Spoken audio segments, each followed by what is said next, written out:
You're listening to Southeast Radio's Business Matters with Karl Fitzpatrick in association with Wexford Insurances. Challenge us at Wexford Insurances 0818 31 30 30. My first guest this morning is Alan Maher from Maher Consulting.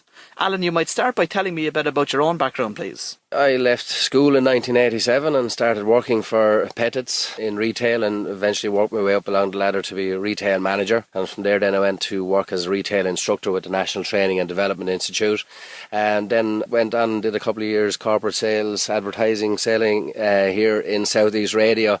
So familiar territory here this morning, Karl, but that's my own background. And then late in 1999, I always loved the training element of the work that I was doing, and got an opportunity to establish a training and a consultancy business, and I suppose use the experience and the skills that I had. And I set up Maher Consulting in 1999. We specialise in customer service training. We also specialise in CV preparation, interview skills.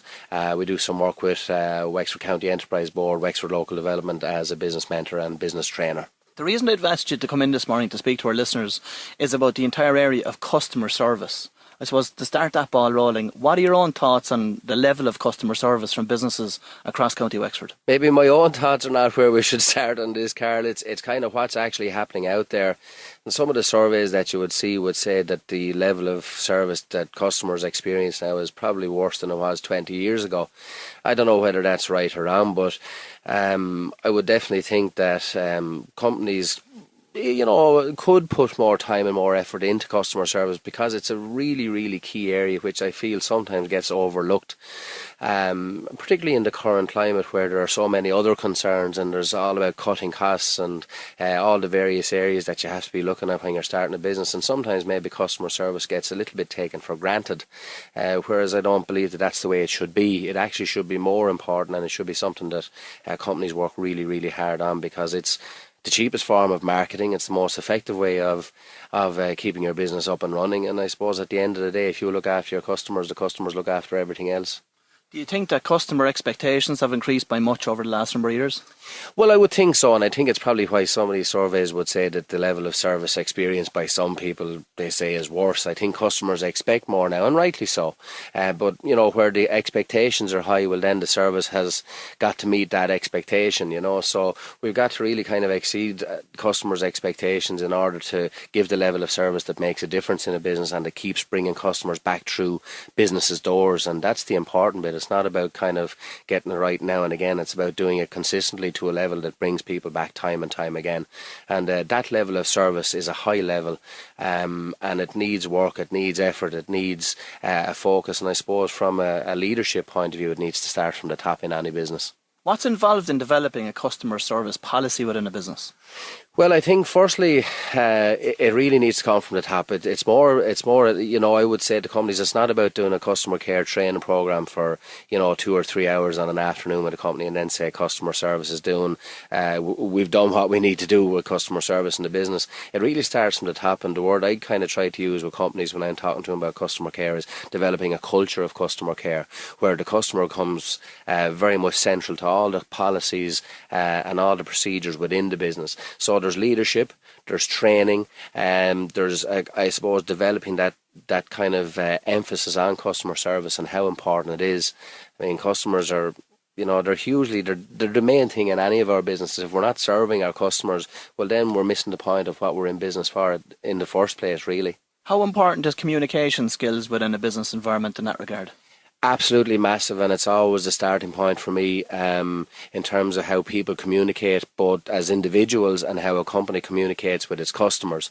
I suppose one of the challenges in the last couple of years is that the generation of young people coming into the workforce or trying to get into the workforce over the last 4 or 5 years are what's referred to as the text generation, where they've learned to develop their communication skills through technology. Facebook, social media, emailing, text messaging and all that kind of stuff. Whereas before, if we wanted to talk to people or discuss things with people, we had to do it face to face. So because now over the last number of years we've lost that ability to communicate face to face, I think it's at the heart of maybe why, or an element of why maybe customer service is poor. The simple skills of being able to communicate one to one with another human being in an effective way, massively important, and it's always the starting point of any of my training programs or discussions with companies around building up customer service in a business. Communication skills are really at the heart of it. What advice would you give to business owners out there today in relation to how to deal with difficult customers? Oh, sure. Look, you know what? That's a really good question, Karl. But I suppose the thing to remember, and it's hard to reduce it into a soundbite or into one simple answer, but really at the end of the day, you have to deal with the emotion first and the problem second. So the emotion is usually either anger or a bit of frustration. So you can acknowledge that and try and understand where the person is coming from and see it from their point of view, and then listen to what they have to say. Let them vent. Let them get whatever they want off their chest, and then deal with the problem. I think a lot of times people actually don't want to complain. In some cases they do, and there are, when you're dealing with the public, there is an element out there that I suppose are hard to deal with sometimes. But I think if you listen to people and genuinely take on board what they're trying to say and generally acknowledge that they have an issue that needs to be dealt with, I think that can go a lot of the way to helping to deal with the problem. And again, the statistics would say that if you deal with a complaint effectively, the customer becomes more loyal. In other words, they feel that you've really looked out for them, you've really done a good job in listening to their concerns and dealing with them, and as a result they come back and say, listen, I had a problem there and they were really good sorting it, they looked after me very well. So it's an opportunity rather than something to be afraid of. And I do think that for staff who are working frontline, there needs to be a little bit of training or a little bit of mentoring, in terms of how to deal with those situations, because they can be a little bit tough at times. But if you get used to it and get into the flow of dealing with somebody, you can really turn the situation around, and it can be a more effective customer that you win as a result of handling it effectively. During recessionary times, price seems to be more important than any type of customer service or anything else. One of the major challenges for business out there today is to build customer loyalty. Have you any ideas or thoughts on that? Well, again, customer loyalty is about really serving your customers, learning to understand what they need, not what your business needs. And I suppose, to be honest with you, in recessionary times, customer service is even more important. And a lot of the things that we would describe as, good customer service don't cost business a lot to do. It's not really a high cost area. A lot of the things that you can do are very simple.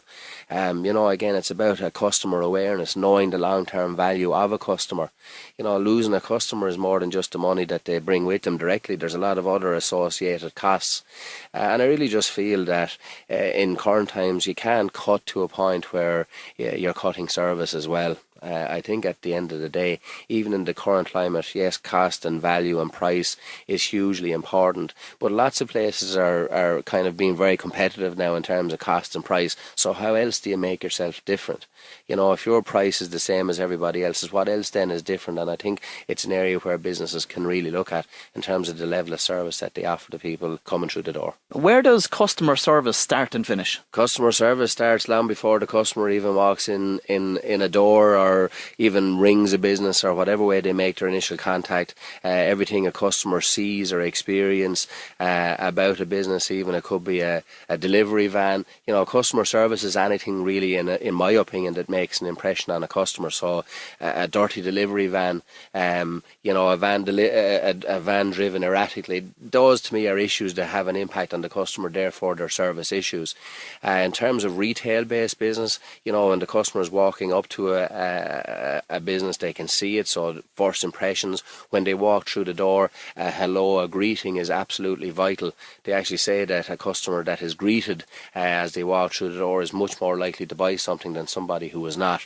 Now again, there's got to be a balance in that. You can't be jumping on customers the moment they walk through the door, but at the end of the day, to greet customers, staff who look professional, who are dressed appropriately, a retail unit that's well merchandised, or a business that looks clean, neat, tidy.